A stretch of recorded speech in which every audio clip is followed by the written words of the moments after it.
Hello guys, আসসালামু আলাইকুম। কেমন আছেন সবাই? আশা করি সবাই অনেক ভালো আছেন। আমিও ভালো আছি। আজকে আমি আপনাদের সাথে শেয়ার করব টবে পুঁইশাক গাছের চারা রোপণ ও সম্পূর্ণ পরিচর্যা। তো প্রথমেই জেনে নেই পুঁইশাক গাছ কখন লাগাতে হয়। পুঁইশাক গাছ মূলত গ্রীষ্মকালে লাগাতে হয়। মার্চ মাসের প্রথম ও মাঝামাঝি সময় লাগালে খুবই ভালো। তারপর থেকে একটু একটু বৃষ্টি হতে হতে বর্ষাকাল এবং বর্ষার শেষে এটা পুঁই গাছে দানা চলে আসে বা বীজ চলে আসে যেটাকে বলেন। তো আমি আমার এই টবগুলোকে বারান্দার বাইরের সাইডে লাগিয়েছি, সেটা তো দেখতেই পাচ্ছেন। কারণ আমার বারান্দার ভিতরে তেমন একটা রোদ পড়ে না, যদিও পুঁইশাক গাছে অল্প রোদেও হয়। তো আপনারা চেষ্টা করবেন যেন বাহিরের দিকে সরাসরি রোদটা অল্প হলেও কিছুক্ষণ যেন গাছের মধ্যে পড়ে। তো আমি এখানে পুঁইশাকের চারাগুলা প্রত্যেকটা টবে দিয়ে দিয়েছি। আর আমার এই টবগুলো হচ্ছে রিসাইকেল করা বোতল কেটে। আর টবের মাটিতে হচ্ছে আমি 40% গোবর, শুকনো গোবর ও 60% হচ্ছে মাটি ব্যবহার করেছি। আমি এতটা হিসাব নিকাশ করে এখানে কোনো মাটি তৈরি করিনি। আর আপনাদের সাথে শেয়ার করব কিভাবে টবেই আপনার গাছের গ্রোথ অনেক ভালোভাবে বাড়াতে পারবেন এবং পাতাগুলো বড় করতে পারবেন। সেই টিপসটাও আমি দেব। আপনারা ভিডিওটি না টেনে সম্পূর্ণটা দেখবেন। আপনারা দেখতেই পাচ্ছেন আমি গাছের গোড়ায় কিছু একটা দিচ্ছি। এটা হচ্ছে আমাদের জীবনে দৈনন্দিন একটা খুবই ঘরোয়া উপাদান, সেটা হচ্ছে চাল ধোয়ার পানি। আমরা চাল ধোয়া, ডাল ধোয়া এবং তরিতরকারি ধোয়ার যে পানিগুলা সেগুলা ফেলে না দিয়ে যদি গাছের গোড়ায় ব্যবহার করি তাহলে গাছের জন্য আলাদা করে কোনো সারের প্রয়োজন হয় না। আর তাছাড়া এমনিতেও কীটনাশক কিংবা রাসায়নিক সার আমাদের শরীরের জন্য খুবই ক্ষতিকর। আমরা সবসময় চেষ্টা করব আমাদের গাছে এ ধরনের কেমিক্যাল জাতীয় জিনিস এড়িয়ে যাওয়ার জন্য। পোকামাকড়ের আক্রমণ থেকে বাঁচানোর জন্য আমরা নিমের তেল ব্যবহার করব। আর গাছের খাবার হিসেবে চাল ডাল ধোয়া ও তরিতরকারি ধোয়ার পানি ব্যবহার করব।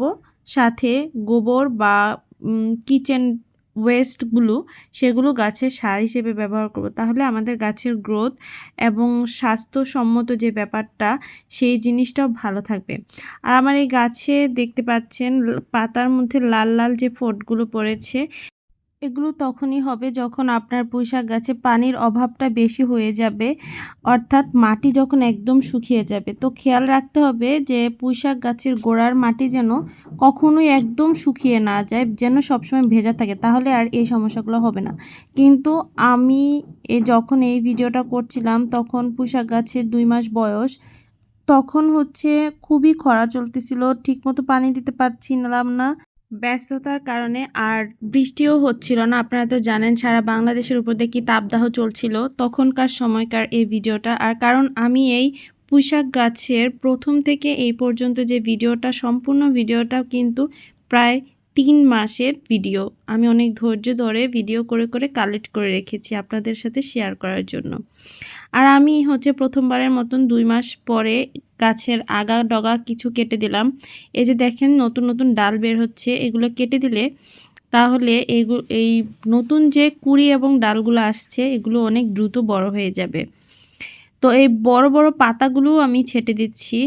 আর এটা হচ্ছে র্যামেল পরবর্তী সময়ের, কারণ দেখতেই পাচ্ছেন পাতাগুলো কীরকম ছিঁড়ে গেছে। বড় পাতাগুলো ছিঁড়ে দিচ্ছি এ কারণে যেন ছোট ছোট নতুন কুঁড়িগুলো খুব দ্রুত বড় হতে পারে। তো আলহামদুলিল্লাহ আমি স্যাটিসফাইড।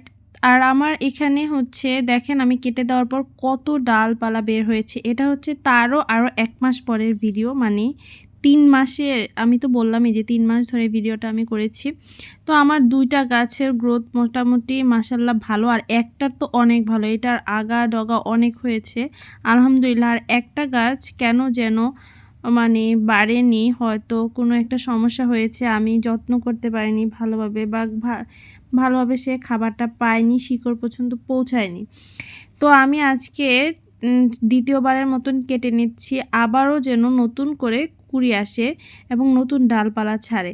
তো আপনারা কাটার সময় খেয়াল করবেন যে নতুন কুঁড়ি বাদ দিয়ে কাটার জন্য। আর পুঁইশাক গাছ এমন একটা গাছ, বর্ষাকালে এটা বৃষ্টি হলে অনেক বেশি ঝোপালো হয়, আর যত কেটে দিবেন তত বেশি ঝোপালো হবে, তত বেশি ডালপালা হবে। আর পুঁইশাকটা খুবই উপকারী আমাদের শরীরের জন্য। ভিডিওটি শেষ করার আগে আমি আমার একটি পার্সোনাল বিষয় শেয়ার করছি। আমি মাদারীপুর সদরে বাচ্চু মোটরসের বিপরীত পাশে একটি পার্লার ওপেন করতে যাচ্ছি, কুইন্স বিউটি পার্লার। ফেসবুকে আপনারা কুইন্স বিউটি পার্লারে ডিটেলসটা পেয়ে যাবেন, গুগল ম্যাপে সার্চ দিলেও আপনারা পেয়ে যাবেন। এবং 18 জুলাই থেকে 31 জুলাইয়ের মধ্যে আপনারা যদি বুকিং করেন তাহলে পরবর্তী 2 মাস পর্যন্ত 30% ডিসকাউন্টে সার্ভিস পেয়ে যাবেন। ব্রাইডাল মেকওভার এবং ফেসিয়াল ও রিবর্নিংয়ের উপরই এই ডিসকাউন্টটি থাকছে, এবং বিস্তারিত জানতে অবশ্যই পেজ ভিজিট করুন।